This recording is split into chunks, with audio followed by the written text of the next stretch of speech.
I think I ought to tell a little tale before we get into part two on this thing.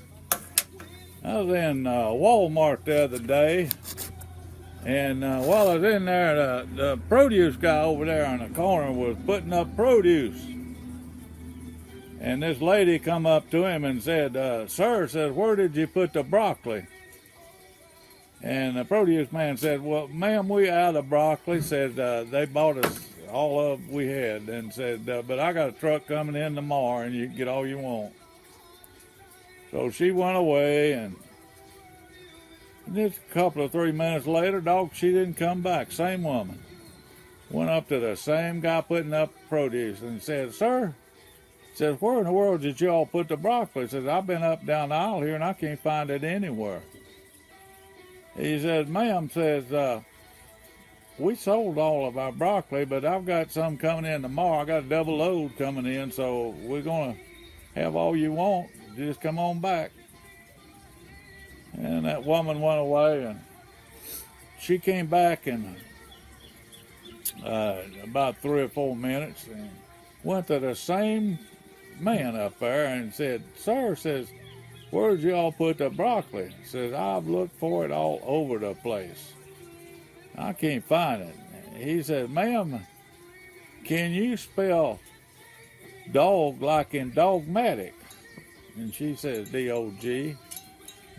Said, "Now can you spell cat like in catastrophic?" And she says, C-A-T. He said, "Now can you spell frig like in broccoli?" She said, "There's no frig in broccoli." He said, "Lady, that's what I've been trying to tell you for the last 20 minutes here." You all have a good one. I'm going to stop on that one. I'll tell you a little bit more about our situation there in Tennessee. Well, my grandma and my mama and I and Sarah lived there in the house, and we didn't have a car. We didn't have a horse or a pony. I didn't have a bicycle yet. That was a little later on. And I got a paper route, and I managed to borrow some money and buy me a used bicycle. And I delivered papers there for a right good while. And another thing, Sarah, I just told you about Sarah. Now, Sarah, her mom and daddy just couldn't afford to raise her, and my grandmother took her in when she was 13. And turned out Sarah was my best friend. She did everything for me and took care of me, and she saved my life. One time I was a young'un and a car was coming by lickety split, and I run out in the road, and Sarah saw me, and she just come out there as quick as you, like a flash of lightning, and knocked me out of the way, and that car run over her legs. And Sarah was crippled for the rest of her life. You know, God says you give your life for a friend. Sarah was sure following the rule. And I don't care what happened, Sarah would take up for me when Mama would tell me to go get 3 or 4 of them big old switches off of the front porch out there in one of them bushes. Bring them to her, and I'd do it. And she'd start whipping me with those switches until they broke. And Sarah just was having a fit. She didn't want Mama to do that.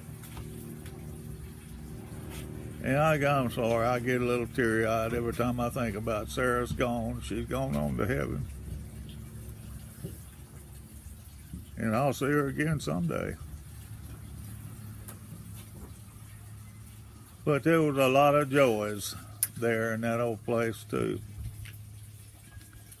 I got an old Maytag washing machine motor and built me a go-kart.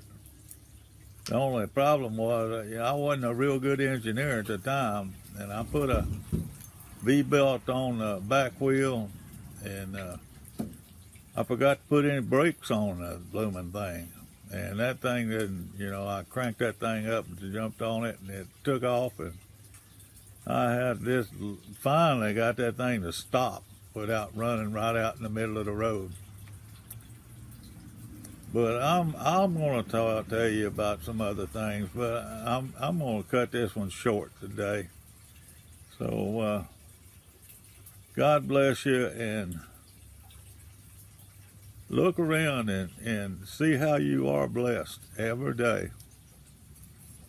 We had the prettiest sunshine this morning, and it's been a beautiful day all day.